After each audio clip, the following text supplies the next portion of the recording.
بیت المقدس مسلمانوں کا قبلہ اول ہے، اس میں کوئی شک نہیں کہ بیت المقدس یہودیوں، عیسائیوں اور مسلمانوں تینوں کے ریلیجن کے لیے مقدس مقام کی حیثیت رکھتا ہے۔ حضرت سلیمان علیہ نبینا علیہ السلام نے انسانوں سے نہیں بلکہ جنوں کی ایک جماعت سے اس کام کو کروانا شروع کیا، اس لیے اس عمارت کو ہیکل سلیمانی بھی کہا جاتا ہے۔ آقائے کائنات جناب محمد رسول اللہ صلی اللہ تعالی علیہ وسلم کی ہجرت کے 1 سال 5.5 مہینے کے بعد قبلے کی تبدیلی ہوئی اور اللہ پاک نے پیارے آقا علیہ السلام کی خواہش کے مطابق مسلمانوں کا جو کعبہ ہے، قبلہ ہے، وہ کعبہ کو فرما دیا۔ اس مقام پر آج بھی مسجد قبلتین قائم ہے۔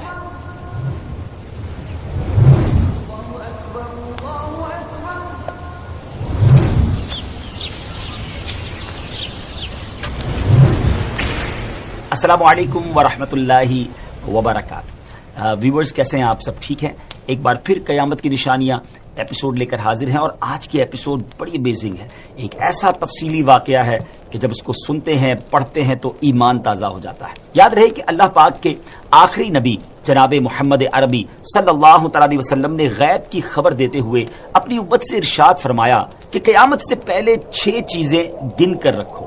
نمبر 1 میری وفات، نمبر 2 بیت المقدس کی فتح، نمبر 3 پھر طاعون کی وبا جو بکریوں کی گٹلیوں کی طرح تمہارے اندر شروع ہو جائے گی، نمبر 4 اس قدر مال کی کثرت ہو جائے گی کہ کسی آدمی کو 100 دینار دینے پر بھی وہ خوش نہیں ہوگا، نمبر 5 ایک ایسا فتنہ اٹھے گا کہ عرب کا کوئی گھر باقی نہیں رہے گا جس پہ فتنہ داخل نہ ہوا ہو، نمبر 6 تمہارے اور رومیوں کے درمیان ایک سلو ہوگی اور رومی عہد شکنی کریں گے اور وہ 80 جھنڈے لے کر تمہارے اوپر حملہ آور ہوں گے اور ہر جھنڈے کے نیچے 12,000 فوج ہوگی۔ یہ 6 نشانیاں نبی پاک صلی اللہ علیہ وسلم نے تفصیل کے ساتھ قیامت کی نشانیوں کے بارے میں بیان کی۔ اس حدیث پاک میں جو دوسری نشانی بیان کی گئی یعنی بیت المقدس کی فتح، اس بارے میں آج کی ہماری ایپیسوڈ ہوگی۔ یہ تو آپ نے سنی لیا کہ حدیث پاک میں سے قیامت کی نشانی کے طور پر فرمایا گیا ہے۔ اس بارے میں مزید بات کرنے سے پہلے آئیے پہلے ذرا بیت المقدس کے بارے میں کچھ سنتے ہیں کہ یہ کس جگہ کو کہا جاتا ہے اور اس کی تاریخ کیا ہے۔ بیت المقدس مسلمانوں کا قبلہ اول ہے۔ یہ فلسطین کے شہر القدس میں واقع ہے۔ بعض نے شہر کو بھی بیت المقدس کہا ہے۔ بیت المقدس کی تاریخ دیکھیں تو اس میں کوئی شک نہیں کہ بیت المقدس یہودیوں، عیسائیوں اور مسلمانوں تینوں کے ادیان یعنی تینوں کے ریلیجن کے لیے مقدس مقام کی حیثیت رکھتا ہے۔ اس کو القدس کا نام کیوں دیا گیا؟ اس کے بارے میں حکیم الامت مفتی احمد یار خان نعیمی رحمۃ اللہ تعالی لکھتے ہیں کہ چونکہ اس زمین میں حضرات انبیاء کے مزارات بہت ہیں، اس لیے اسے قدس کہا جاتا ہے۔ زمین کا یہ ٹکڑا انبیاء اور صلحاء یعنی نیک لوگوں کا مرکز رہا ہے۔ حضرت سیدنا سلیمان علیہ نبینا علیہ السلام کا مزار مبارک اور عالم اسلام کی مشہور و معروف مسجد اقصی بھی اسی شہر میں واقع ہے۔ رہی یہ بات کہ اس کا سنگ بنیاد کب رکھا گیا، تو اس بارے میں یہ کہا جاتا ہے کہ کعبہ معظمہ کی بنیاد ڈالنے کے 40 سال بعد سیدنا آدم علیہ نبینا علیہ السلام یا ان کی اولاد میں سے کسی نے اس کی بنیاد ڈالی۔ پھر اس کی تعمیر حضرت سیدنا سام بن نوح علیہ نبینا علیہ السلام نے کی۔ پھر ایک عرصے کے بعد حضرت سیدنا داؤد علیہ نبینا علیہ السلام نے بیت المقدس کی بنیاد اسی مقام پر رکھی جہاں حضرت سیدنا موسیٰ علیہ نبینا علیہ السلام کا خیمہ نصب کیا گیا تھا۔ اس عمارت کے پورا ہونے سے قبل حضرت سیدنا داؤد علیہ نبینا علیہ السلام کی دنیا سے وفات کا وقت قریب آ گیا، تو اب آپ نے اپنے بیٹے حضرت سیدنا سلیمان علیہ نبینا علیہ السلام کو اس کو مکمل کرنے کی وصیت فرمائی۔ حضرت سلیمان علیہ نبینا علیہ السلام نے کمال کا انتظام کیا۔ آپ نے انسانوں سے نہیں بلکہ جنوں کی ایک جماعت سے اس کام کو کروانا شروع کیا۔ 1 سال کا کام باقی تھا۔ اب ذرا غور کیجئے کہ جنات تعمیر کر رہے تھے مگر آپ کے انتقال کا وقت قریب آ گیا۔ آپ نے غسل فرمایا، نئے کپڑے پہنے، خوشبو لگائی اور اس طرح تشریف لائے کہ عصا پر یعنی اپنے جو لاٹھی تھی اس پر ٹیک لگا کر کھڑے ہو گئے۔ ملک الموت حضرت اسرائیل علیہ السلام نے جن کا کام ہی روح قبض کرنا ہے، انہوں نے آپ کی روح اسی حالت میں اسی عالم میں قبض کر لی۔ اب اسی طرح آپ عصا پر ٹیک لگائے کھڑے رہے۔ جی ہاں، دنیا سے آپ جا چکے تھے، وصال فرما چکے تھے، مگر آپ کا جو مبارک جسم ہے وہ عصا پر ٹیک لگائے کھڑا رہا۔ یہ اللہ کی شان ہے۔ حضرت سلیمان علیہ السلام کا یہ معجزہ بھی ہے۔ یہاں میں ایک اور دلچسپ بات آپ کو بتاتا چلوں کہ جب حضرت سلیمان علیہ السلام حیات تھے تو جنات کو رات کی رخصت بھی مل جاتی تھی، وہ دن میں کام کرتے تھے۔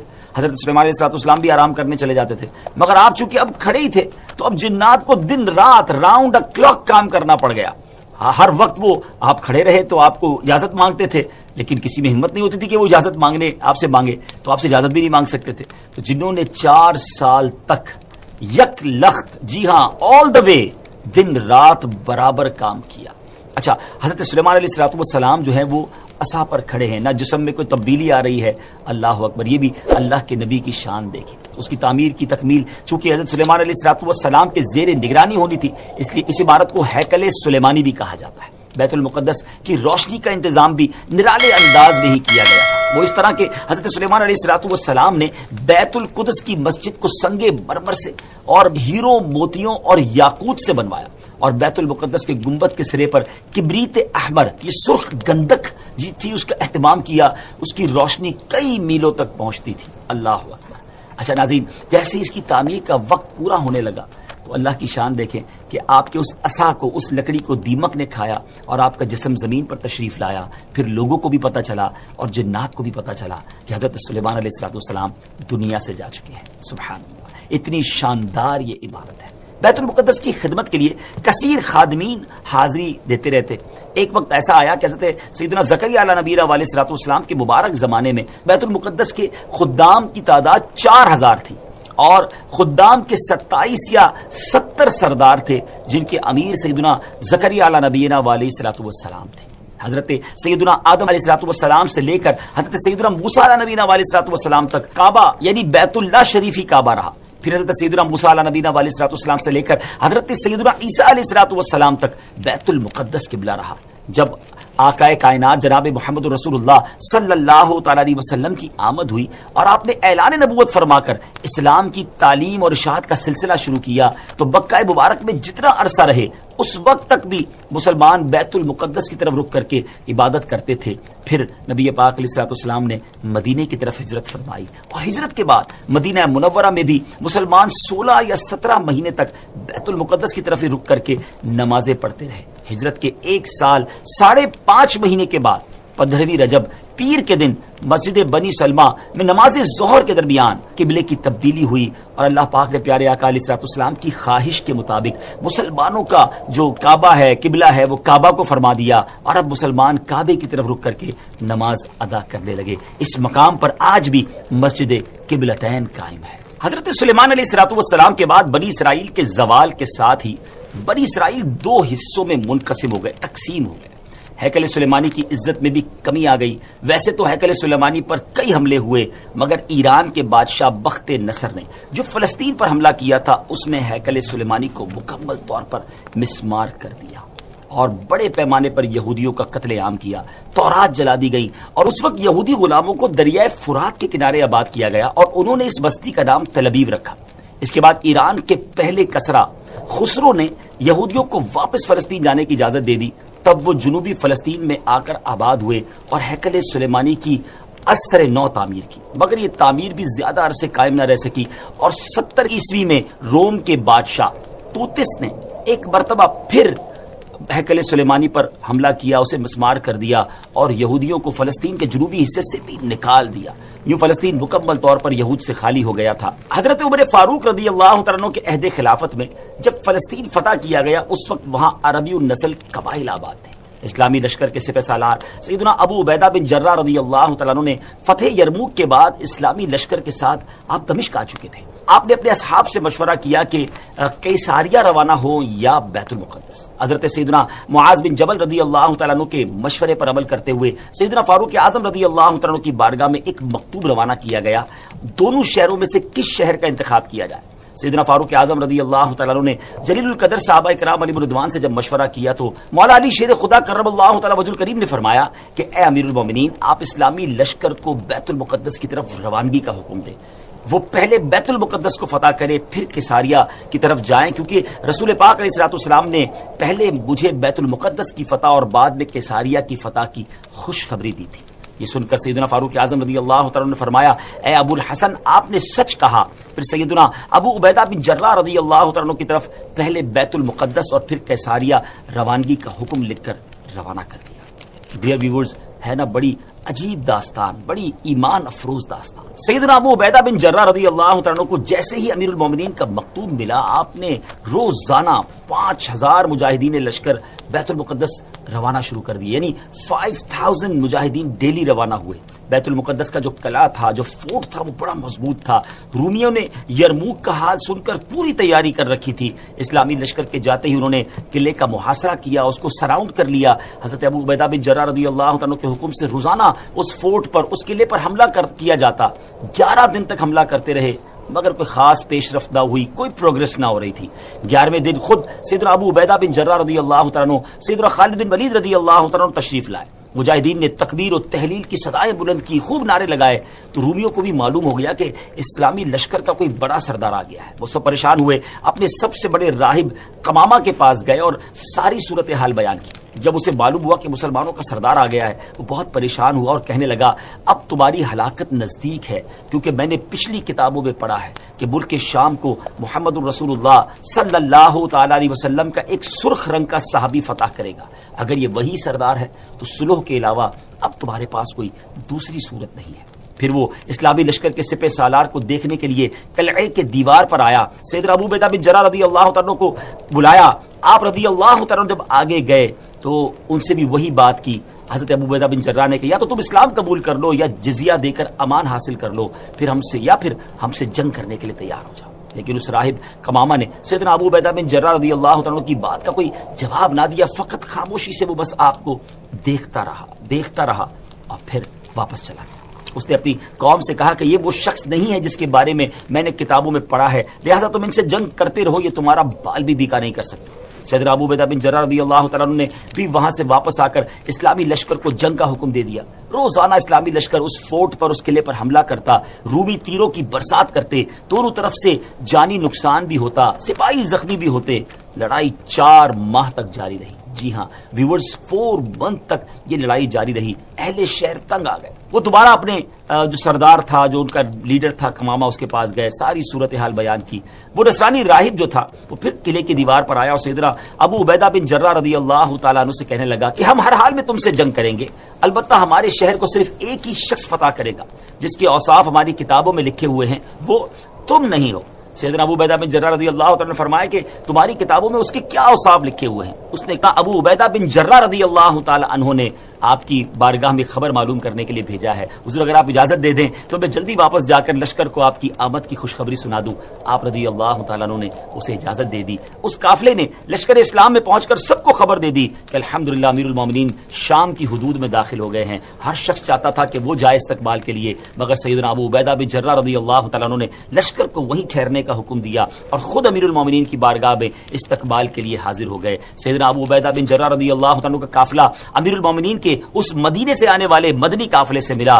سیدنا ابو عبیدہ بن جراح اپنی اونٹنی پر سوار ہو کر آئے تھے۔ آپ نے اپنی اونٹنی بٹھائی، نیچے اترے، امیر المومنین کی خدمت میں ہدیہ سلام پیش کیا، مصافحہ کیا، گلے ملے۔ بقیہ اصحاب نے بھی اس طرح ملاقات کی۔ پھر یہ قافلہ اسلامی لشکر کی طرف روانہ ہوا۔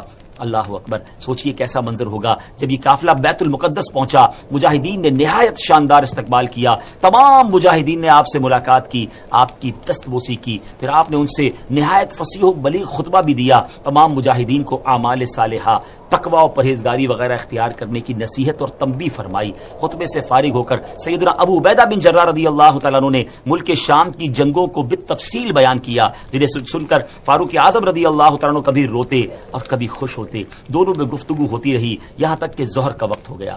مؤذن رسول سیدنا بلال حبشی رضی اللہ تعالیٰ عنہ، جو نبی پاک علیہ الصلوۃ والسلام کے دنیا سے پردہ فرمانے کے بعد مدینہ طیبہ سے ملک شام چلے آئے تھے، لشکر اسلام میں شامل ہو کر وہ بھی جہاد میں مصروف ہو گئے تھے۔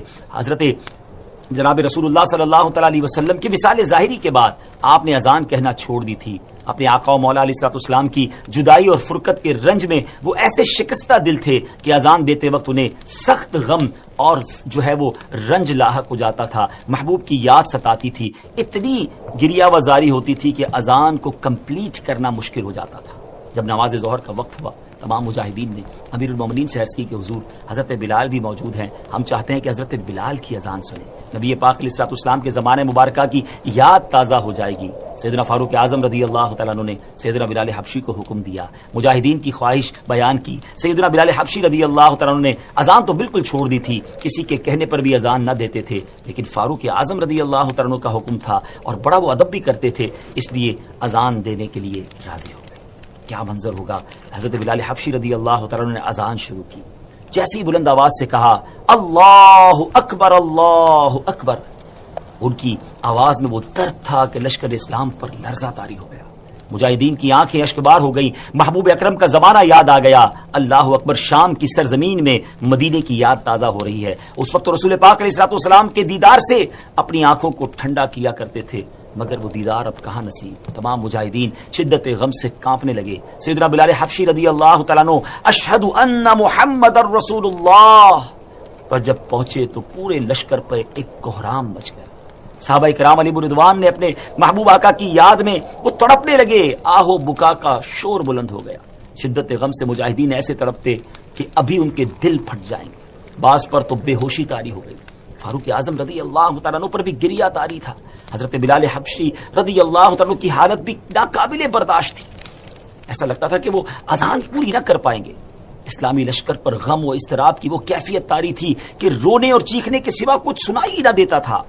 بہرحال سیدنا بلال حبشی رضی اللہ تعالیٰ عنہ نے اذان مکمل کی، بہت دیر تک صحابہ کرام محبوب کریم علیہ الصلوۃ والسلام کی یاد میں روتے رہے۔ بالآخر اللہ کریم نے سب کو تسکین عطا فرمائی۔ فاروق اعظم رضی اللہ تعالیٰ عنہ نے پورے لشکر کو نماز پڑھائی، پھر قلعہ بیت المقدس کی طرف جانے کا ارادہ فرمایا۔ جب آپ نے بیت المقدس کی طرف روانگی کا ارادہ فرمایا تو بکری کے بالوں سے بنا ہوا لباس پہنا، وہ جبہ جو تھا نا، ٹکڑے ٹکڑے سی کر بنایا گیا تھا اور اس میں 14 پیون تھے، ایک پیون جو ہے وہ چمڑے کا بھی اس میں تھا، اتنا سادہ اور جس کو آپ کہیں بالکل کم پیسوں والا لباس۔ اسلامی لشکر کے تمام سرداروں نے آپ سے گزارش کی، حضور آج تو بڑا اہم دن ہے، آپ اچھے کپڑے آج زیب تن کیجئے، اچھے گھوڑے پر سوار ہوں، آج آپ کو بیت المقدس کے جو لوگ ہیں ان سے ملنا ہے اور انشاءاللہ ہمیں فتح ملنی ہے۔ جب لوگوں نے بڑا اصرار کیا تو آپ راضی ہو گئے اور مصر کے اعلیٰ قسم کا سفید لباس پہن کر گھوڑے پر سوار ہو کر اسلامی لشکر کے ساتھ اب بیت المقدس کے قلعے کی جانب روانہ ہوئے۔ ابھی چند قدم ہی چلے تھے ناظرین کہ آپ کے چہرے پر گھبراہٹ کے آثار ہو گئے، آپ کو ایسا لگتا تھا جیسے آپ کو بڑی سخت تکلیف ہو گئی ہے، آپ کے چہرے کا رنگ تبدیل ہو گیا۔ سواری کو رکوایا، فوراً گھوڑے ستائیں بلند کی، خوب اللہ اکبر کے نعرے لگائے۔ جب یہ شور سنا اور بیت المقدس کے اندر جو لوگ تھے وہ حیران ہو گئے کہ جنگ تو بریک تھی، موقوف ہو گئی، کیا مسلمانوں نے پھر حملہ کر دیا؟ نصرانی راہب کمامہ نے جب وہ آوازیں سنی اور خادمین کو بھیجا، سب سے بڑے سردار امیر المومنین حضرت عمر بن خطاب رضی اللہ تعالیٰ عنہ تشریف لائے ہیں۔ نصرانی راہب قلعے کی دیوار پر آیا اور اسلامی لشکر میں پیغام بھیجا کہ حضرت عمر بن خطاب رضی اللہ تعالیٰ عنہ کی زیارت اور شناخت کرنا چاہتے ہیں، انہیں قلعے کے قریب لایا جائے۔ سیدنا فاروق اعظم رضی اللہ تعالیٰ عنہ بغیر اسلحے کے اکیلے ہی قلعے کے قریب جانے لگے تو بعد میں یہ فیصلہ ہوا کہ حضرت ابو عبیدہ بن جراح رضی اللہ تعالیٰ عنہ بھی ساتھ جائیں۔ آپ اپنے اونٹ پر سوار تھے، ہاتھ میں ایک درہ تھا۔ جب دیوار کے قریب پہنچے تو اس نصرانی راہب نے آپ کو بڑے غور سے دیکھنا شروع کر دیا۔ تھوڑی دیر بعد نصرانی راہب نے کمامہ نے بلند آواز سے شور کرتے ہوئے اپنی قوم کو پکار کر کہا، خدا کی قسم یہ وہی شخص ہیں جن کی صفات ہم نے اپنی کتابوں میں پڑھی ہیں اور ان کے ہاتھوں پر ہمارا شہر فتح ہوگا۔ پھر اس کمامہ نے اپنی قوم کو جھڑکتے ہوئے اور ڈانٹتے ہوئے کہا کہ سختی ہو تم پر، یہ کیا تاخیر ہے، قلعے سے جلدی اترو، ان کے پاس جاؤ، ان سے امان اور ذمہ داری حاصل کرو۔ خدا کی قسم محمد بن عبداللہ علیہ الصلوۃ والسلام کے یہ صحابی ہیں۔ جب رومیوں نے کمامہ کا فرمان سنا تو وہ جلدی جلدی قلعے کی دیوار سے اترے، شہر کے دروازے کھول دیے گئے، دوڑتے ہوئے فاروق اعظم رضی اللہ تعالیٰ کی بارگاہ میں حاضر ہوئے، صلح اور امان کی درخواست کرنے لگے۔ آپ رضی اللہ تعالیٰ نے اللہ پاک کا شکر ادا کرتے ہوئے اپنے اونٹ پر ہی سجدہ شکر ادا کیا اور پورے شہر والوں کو امن و امان اور اس کا جو پروانہ تھا وہ جاری کر دیا، عہد و پیمان ہو گئے۔ دوسرے دن آپ رضی اللہ تعالیٰ عنہ نے بعد نماز فجر عظیم و شان فتح و نصرت کے ساتھ بیت المقدس کے قلعے میں داخلہ فرمایا۔ اس کے بعد کئی 100 سال تک بیت المقدس مسلمانوں کے قبضے میں رہا۔ بعد ازاں تقریباً 11ویں صدی عیسوی میں بیت المقدس عیسائیوں کے قبضے میں چلا گیا، جسے سلطان صلاح الدین ایوبی رضی اللہ تعالیٰ عنہ نے 1187 عیسوی میں دوبارہ فتح کیا اور بیت المقدس دوبارہ مسلمانوں کے قبضے میں آ گیا، اور پہلی جنگ عظیم تک ترک عثمانیہ خلافت کے زیر انتظام رہا. اللہ پاک ہمیں اپنی نعمتوں کا شکر بجا لانے کی توفیق عطا فرمائے اور ہمیں پھر قبلہ اول نصیب فرمائے. بہرحال ناظرین، ہم نے یہ جو آج ایپیسوڈ سنی ہے بیت المقدس کی فتح، اس کا مطلب یہ ہوا کہ یہ نشانی پہلے بھی ہو چکی ہے، اور ہم اللہ سے دعا کرتے ہیں کہ ایک بار پھر ہمیں بیت المقدس مسلمانوں کا قبلہ اول نصیب فرمائے. تو یہ آج کی نشانی، قیامت کی نشانی جو تھی وہ ہم نے سنی، اور امید ہے کہ اس سے بہت ساری معلومات بھی ملی، ہمیں لیسن بھی ملے. اللہ مجھے اور آپ کو عمل کرنے کی توفیق عطا فرمائے.